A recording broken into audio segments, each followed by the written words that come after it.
And all four of you are, again, dear friends that I have had the honor of knowing over last at least couple of years, if not more, with many of you. Uh, and you have been a staunch supporter of what we are trying to do here at Masters Union, learn by doing, experiential learning. And one of the things that we keep talking about at conferences is how do you reimagine education, and I'm sure you have been part of so many panels that have talked about it. Why I chose this subject for us to discuss for 30 minutes is because I believe that you are actually executing what we have been talking about at many conferences. Uh, Reimagining school education, designing learning for a changing world. This was the topic that I got, and I actually used ChatGPT to build this topic. I'm being very honest. I just said, give me a fancy topic, and it gives a brilliant job of coming up with this topic and content and everything.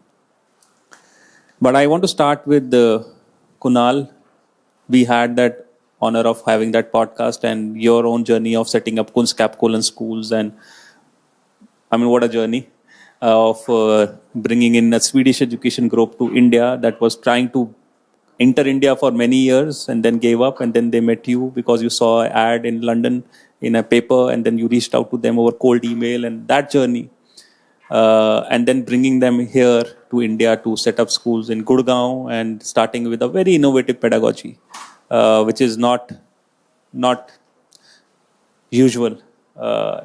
When he spoke in the podcast, he said, I heard about Kunskapsskolan in London when I found out that the UK government had reached out to Kunskapsskolan to help them with developing the school education system. And you brought them here. Kunal, so your own journey, and Kunskapsskolan today is a brand, and we can all talk about it. I'm sure everybody in the room knows about Kunskapsskolan, but they have 4 schools. 2 schools in Gurgaon, 1 school in Lucknow, and 4 school in Bangalore. I have had the honor of visiting all the 4 schools, and I have had a wonderful experience, and we have resonated very strongly with. And we have many students from Kunskapsskolan now at Masters Union. We have hosted boot camps. We have hosted, a lot of collaborations.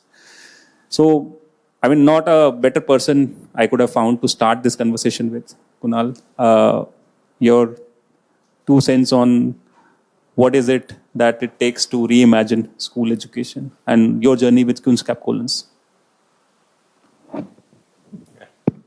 So I hope I can do justice sitting here, because I would say 13, 14 years ago when I started my educational journey, most of the people sitting here around here are people I have learned from. I would say maybe not directly as gurus, कि मेरी directly उनके साथ में initiation होके दीक्षा नहीं हुई, but I have followed them very closely. Heard so many great things about Commander Saini, Dr. Aditi Mishra as an institution in herself. And, picking on from where she said that you can prepare children for change. You don't know what the future is. And that's precisely what, we look at Kunskapsskolan. The bars were set very high by, people who've set up wonderful institutions here in Gurgaon and all over India. And it was just kind of seeing that benchmarking and see what can we do more in this space. With AI coming in, at Kunskapsskolan, we don't see our approach any different to what we were doing pre-AI or to what we're doing post-AI. Because at Kunskapsskolan, one of the most important things that we believed in cultivating in students, number one, is a very strong sense of purpose. What you're doing, why you're doing it. Ikigai, what most of you, obviously that's like a framework that we define, but that's very inherent to the values of Kunskapsskolan. Secondly, I would say that an entrepreneurial mindset, because whether you're choosing, STEM or social sciences or whatever, I was talking to someone the other day, I said with ChatGPT and AI, what's accessible to an investment banker in London is accessible to a farmer in Punjab at the very same instance. So having said that, I think you need to, when you're going towards singularity where information is freely accessible and accessible in the same format to different people, what becomes important is what you're going to do with that information. So an entrepreneurial mindset to kind of see that, okay, what will you do to make the world a better place? I would also say that in a time like this, a very strong sense of judgment and ethics. Yeah. Because, when armed with these tools, what are you going to use them for? Once you've decided that, I think the personal touch in really is, your grit, your perseverance in terms of pursuing what you really have a strong sense of doing. And I will again end it with what Aditi ma'am said, change. So the rethinking loop to kind of, continuously keep thinking and rethinking that whatever you're doing, wherever you're going, if you are giving that narrative to the parent that you're preparing children for the future, and if you are someone who as an institution truly believes in that, then it falls upon you to look at what is happening around and to equip yourself before any curriculum or whatever, or any board decides to have a formal subject or some circular come in that this is what you should do. As an institution, you need to rise up to the challenge and equip your students with the right knowledge and information. Absolutely. Thank you so much, Kunal, for that. And I think with Kunskapskolan, one of the things that I remember, you were also talking about, yes, we brought Kunskapskolan to India. You were thinking of, launching the schools in India. And we spoke about hiring teachers. And I said, how would you hire teachers and bring this pedagogy to India where we have a large shortage of high quality teachers. In the earlier panel, we talked about how teaching is not the first choice of some of the brightest kids in the country even today. And then you got Inderbir ma'am to become the head of school for Kunskapsskolan Gurugram. And having visited her, and I had jotted this down question for you, because again, coming from my personal experience with you, yes, Kunal brought that schools and the philosophy to India, but he also needed leaders like you to implement that pedagogy across in the schools. So that the earlier panel, we talked about culture and ethos and all those things that come into the play, those intangible things, those tangible things. So how has been your experience? And ma'am is the head of school at Kunskapsskolan in Gurugram, right next to us. Just 10 minutes away. And a very, very distinguished principal in her own right, and doing some phenomenal work. And again, blessed to have you as my mentor and colleague. Please, ma'am, over to you. How do you implement pedagogy? So again, Ankur, I'll go with what Kunal said. It's a vision which you bring in, but also the culture which you build. So nothing can come in, no change can be brought in if it is not owned by everyone. So vision, everything, like we can always envision, we can have the posters around there, but what we were talking about, how do you build in that culture? So the culture has to be brought in, and it has to be owned by the team members, every stakeholder, whether it's a student, teachers, and the parents along with us. So learning from each other, keeping an open dialogue, like what we were talking about, put it out there on the table and let everybody have a discussion around it. So the question which we always keep at the center is saying that if this is what we need to do, whatever we are planning, how does it impact the student? So for us, at every point, student is at the center. So any conversations which we do, so that kind of, aligns us all. I can have very different perspective, from various team members of mine. But the fact is, when we start thinking from that one perspective, we've seen that, things start aligning together. And then it becomes owned by everyone. Then I don't have to really run it through saying it is to be implemented. Because they believe in it, there is a buy-in, and they say, yeah, this makes sense, we will do it. Right? Why shouldn't we? So you can't be scared of the change. Adaptability is the only skill, which you really, really have to build in. So reflection, learning, planning. These are the skill sets which are there in our curriculum, in the sense our approach, which we don't have to think of it as an extra session which is being provided. This is who we are. So our students start their day by planning the day, and they end the day by saying, okay, how was the day? What happened? What went well? What did not? How I could have done this differently. So when you have this whole approach, it always helps you to learn better the next day, because you're ready to say that, okay, I could reflect on saying, hey, maybe I did kind of miss out on these things, and this was like really great. This strategy really worked. So we have these grade 1, 2 students also coming and talking about strategies. And it's not, it's not something which is like, people do say, how do you even inculcate that? We don't have to inculcate. It's there.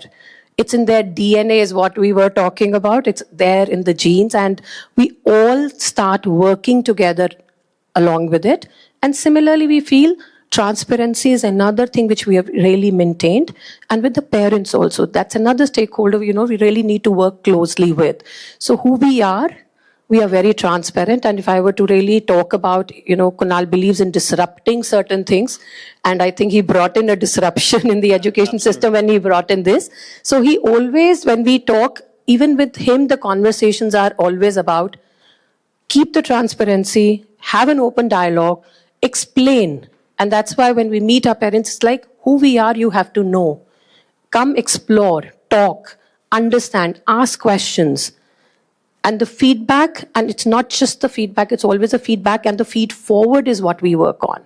So with students also, it's not about, I've made a mistake. It's about, I realize, okay, these are the things, but how do I make it different? How do I ensure I do not keep repeating the same mistakes? So that's a conversation. It's not about, again, what you spoke about, disciplining. It's not about that. It's about reflecting. So I think these values and these approach is so ingrained in all of us out there that we all kind of start believing in it and we start owning it. And that's where the whole culture works around. So changes, whether it's AI or anything which will be brought in, there are teachers, we are all learning from one another. Absolutely. Thank you so much. And I remember, thank you so much. He told me in the podcast that the bar to be a teacher at Kunskapsskolan is very high, because we make sure, because they have to live the philosophy day in, day out, and they have to be aligned to what we are trying to build. So I think that is very important. Thank you. I could not have asked both of you together on the same panel talking about this. Thank you to both of you for sharing your journey at Kunskapsskolan. Now I would like to invite Dr. Sanjeev. Dr. Sanjeev Batla is the principal of the Oasis Dehradun. But I think many of you who were at the IB conference also remember Pratham acknowledging Dr. Sanjeev, because he was a student in his classes at Doon School. And he acknowledged him at the IB conference, saying that he was my teacher who used to teach me business program, and he was used to use the approach of learn by doing, and how you used to bring alive the classroom. And that put a thought in his head that led to Masters Union. So thank you so much. He flew in from Dehradun today. Thank you, Dr. Sanjeev, for being here with us. Please, over to you. Thank you, Ankur, for having me here. The idea of, you were saying learning by doing. So the idea to create a school 9 years ago in Dehradun, after rejecting a few opportunities that came my way, the idea was to get it completely experiential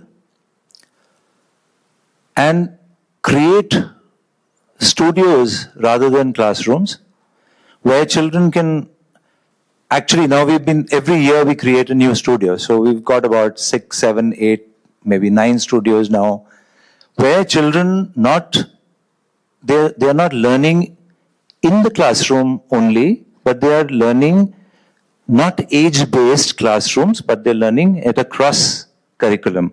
So if I'm talking about a film studio, or if I'm talking about a STEM studio, or if I'm talking about learning theater or learning cooking, so all these are being done in all age groups. So we take them out from their classrooms, we bring them together, and they're able to learn at their own pace. They're able to develop their own speed, and they're able to develop what they want to learn. Also, it takes care of inclusivity. That means any child can be in a studio learning differently, learning in the way that the child wants to. Of course, we've kept a lot of outdoor classrooms, and that was the whole idea, that the classroom should not be just confined to the four walls. We've got, a dairy farm on campus. We've got about 56 cows, and children go and learn there. They learn vermiculture. They learn, the milking process. They learn. The senior children are even learning childbirth through the cows. The doctor comes in. So some children who are keen on medicine are keen on understanding how the embryo transplant has happened, what kind of medicines are being used. And they're doing, organic farming there. So we've got a huge patch where children actually come, grow, test what they can grow, how it grows. They look after the plant. And in that process, they learn mathematics, vocabulary. Yeah. So many things are being learned very, very differently.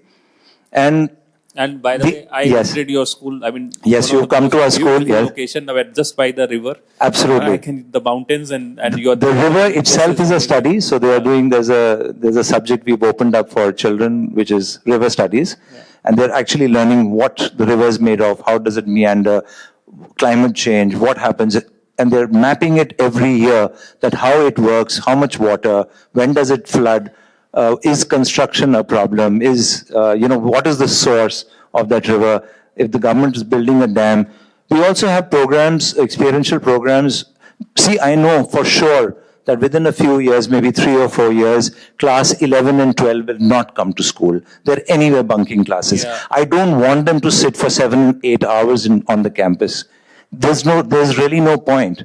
So what they're enjoying is they're enjoying the engagement. They're coming for debates. They're coming for MUN. They're coming for theatre. They're coming to do a Nukkad Natak together. They're coming to publish the newsletter together. Yeah. They're coming for group projects which interest them. Yeah. And they are learning. They are learning through contact classes, and that's the way they want to do it.